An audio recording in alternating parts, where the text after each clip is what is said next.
How to do text stretching and growing transition.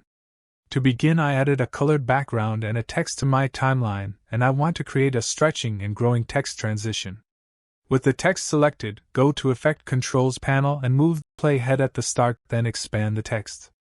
Go down in Properties and uncheck the Uniform Scale, then set Vertical Scale to 0 and click on the stopwatch next to it to create a starting keyframe. Now hold down the Shift key and press right arrow key twice to go forward 10 frames and set Vertical Scale to 120 to create the second keyframe. Move forward 5 frames and set Vertical Scale to 90. Move forward 5 frames more and set it to 100. Now we have this nice transition. Let's create a transition for when we want to hide the text.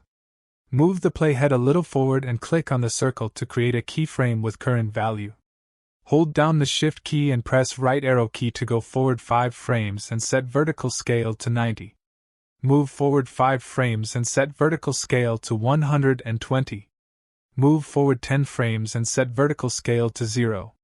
Now we have this nice animation.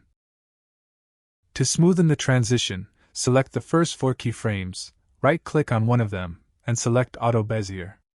Do the same thing for the next 4 keyframes. Now our transition is completed. Anyway guys, thanks for watching and I hope you found this useful.